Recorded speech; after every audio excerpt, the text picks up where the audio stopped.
sahabat Partai Ibu di seluruh Indonesia, bersama saya kembali, Lafidra Yori. Kali ini saya akan membawakan bincang-bincang santai pada topik kali ini. Kita kedatangan tamu, yaitu dia seorang tokoh agama, seorang pendiri salah satu pondok pesantren, dia deklarator dan juga salah satu pemimpin DPD di Provinsi Sulawesi sana. Kita langsung saja lanjut untuk perkenalkannya. Boleh dengan Bapak siapa? Baik.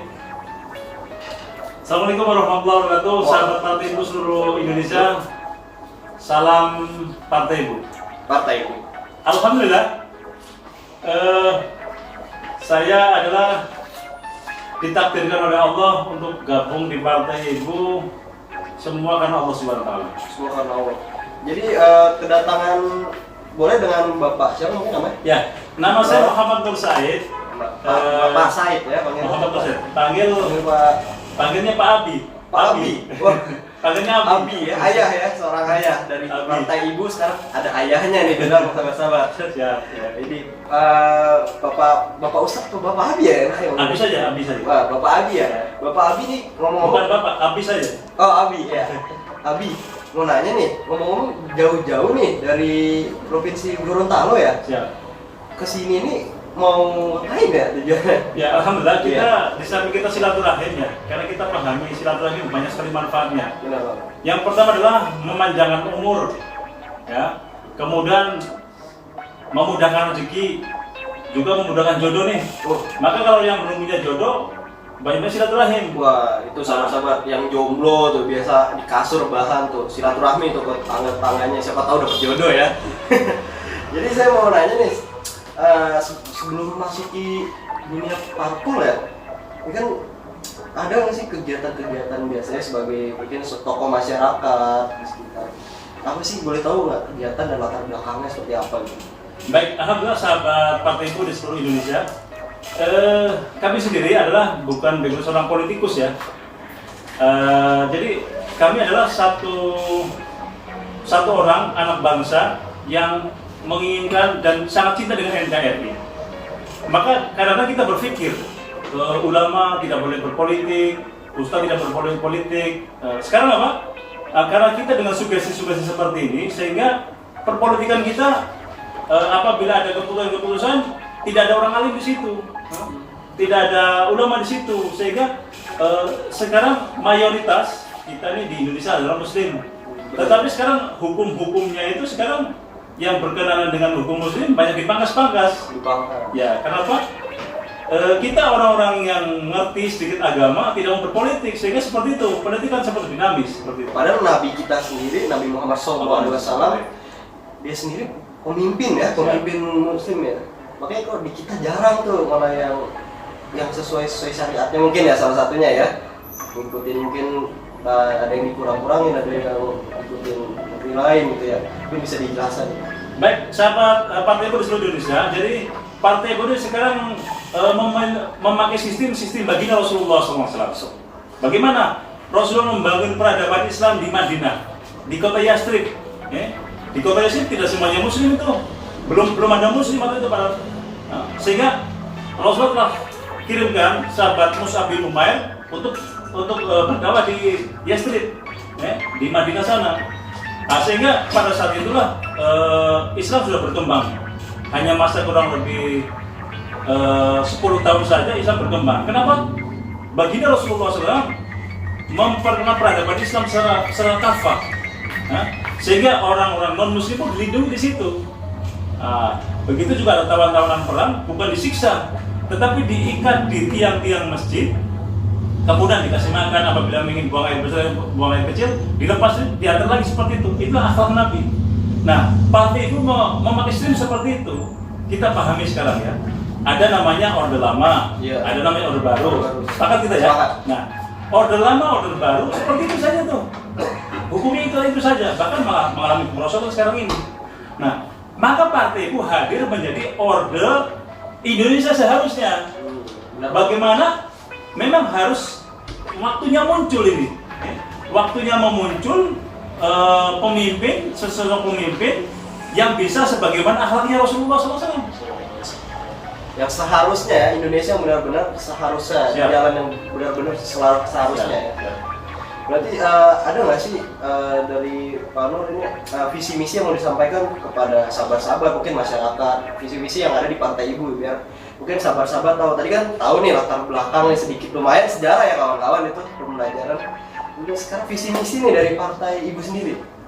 Baik, sahabat Partai Ibu di seluruh Indonesia, perlu kita pahami, seluruh partai mempunyai visi dan misi, itu wajib itu. Tetapi Partai Ibu lain, di samping mempunyai visi dan misi, mempunyai konsep Indonesia seharusnya. Maka visi misi di Partai Ibu adalah bagaimana kita Partai Indonesia Bangkit Bersatu adalah berlakukan persaudaraan, kesetaraan, kebersamaan seluruh rakyat Indonesia untuk Indonesia seharusnya yang bermartabat, berdaulat, adil, makmur untuk menjaga keutuhan negara kesatuan Republik Indonesia dan mewujudkan kesejahteraan, perdamaian abadi dalam kehidupan berbangsa dan bernegara di negara kita yang tercinta ini. Negara kita ya. Jadi kita ini benar-benar harus kebersamaan, keragaman harus bersama ya. Siap. Aku mau nanya tanggapan dari masyarakat Gorontalo sendiri dengan adanya Partai Ibu ini ya, itu seperti apa ya? Masya Allah. Jadi Gorontalo ini kan mau meliputi 6 kabupaten kota, alhamdulillah. Jadi kalau 6 kabupaten kota ini Partai Ibu jadi merasakan sangat baik sekali.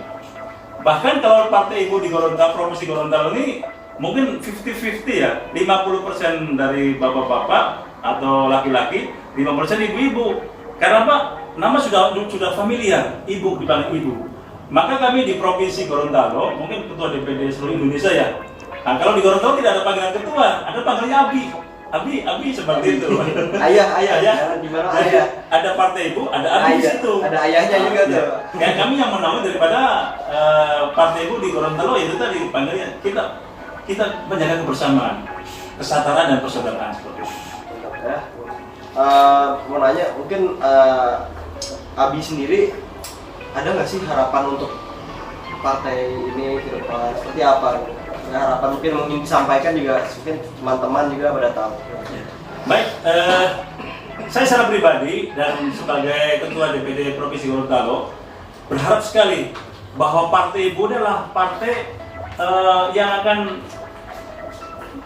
merubah daripada tatanan kehidupan sebagaimana baginda Rasulullah SAW. Nah, pertama. Yang kedua, bagaimana kita ini memanfaatkan sumber daya alam yang ada di daerah kita masing-masing. Contoh kami di Gorontalo nih, sebenarnya sumber Gorontalo itu banyak. Ada perikanan, kelautan, pertanian, perkebunan, kemudian tambang dan sebagainya. Ini kita akan kelola. Nah, sehingga bagaimana Partai itu hadir untuk menyelesaikan permasalahan bangsa ini, khususnya di provinsi masing-masing. Abi ini ada nggak pesan-pesan untuk sahabat-sahabat kita, calon-calon kader, dan pengurus-pengurus DPC, DPAC, Partai Ibu nih, kita kan mau pemilu, ada nggak sih pesan-pesan untuk mereka untuk membangkitkan semangat mereka gitu? Baik, terima kasih sahabat-sahabat Partai Ibu. Ini pertanyaan sangat luar biasa ini. Dan ini yang pertanyaan yang kita nanti-nantikan memang ya. Jadi alhamdulillah, kami ini jauh-jauh nih dari Gorontalo. Gorontalo tuh Sulawesi, North Sulawesi. Nah, jadi cukup jauh nih, kalau jalan kaki mungkin bisa berapa hari ya? Berbulan-bulan gitu. Berbulan, harus berenang dulu nih. Nah, melewati. Iya. Kami datang ke DPP, Masya Allah ya, dengan susah payah begitu. Nah, jadi kami ingin berpesan kepada teman-teman kader atau fungsionalis DPD, DPC atau DPAC bahwa kita ini tidak lama lagi, tanggal 1 sampai tanggal 7 Agustus kita akan mendaftar di KPU. Ya? Itu jelas itu, perbedaannya sudah seperti itu. Nah, apa kita tidak menginginkan? Apakah kita tidak tergerak hatinya? Teman-teman kita sudah banyak berkorban ini, 34 DPD ya, sudah mengumpulkan KTP khususnya Papua. Masya Allah, Ibu Ros itu teman saya. Ibu Ros itu termasuk orang yang sangat luar biasa nih. Kalau kita tahu bagaimana Papua ini kan medannya sangat luar biasa ya, tapi dengan gigihnya, dengan kesemangatannya seperti itu. Maka kami ajak teman-teman bagaimana saya sendiri pengurus DPD Provinsi Gorontalo sekarang ini kita waktunya menjadi pemain, ya, menjadi pemain ini. Kalau kita jadi penonton, ya, kalau pemainnya menang kita cuma tepuk tangan. Tapi kalau pemain menang, kalau kita dapat dapat kebanggaan. Kebanggaan tersendiri. Bagi kita pemain seperti itu. Kesenangan, kesedihan sama-sama. Begitu seperti itu. Jadi kita ikut pemilu pasti, ya. Begitu juga pemenang. Kita memang dilahirkan menjadi pemenang, bukan menjadi peramai. Sebagaimana kata Pak calon gubernur Lampung, kita bukan menjadi peramai, tapi menjadi pemenang, seperti kata beliau seperti itu. Maka kami sampaikan kepada teman-teman, sering sampaikan, ayolah waktunya kita merubah nasib diri kita dan anak cucu kita, seperti itu. Kenapa? Kalau hari ini teman-teman di seluruh Indonesia 30 yang bergerak, maka disitulah letak keberhasilan kita. Karena kita akan bersama-sama, akan kita kawal, kemudian kita akan sama-sama menangkan Partai Ebony untuk di tahun 2024. Seperti itu. Amin. Semoga kita bisa lolos dalam pemilihan KPU ya, sahabat-sahabat semua, para pengurus dan calon-calon.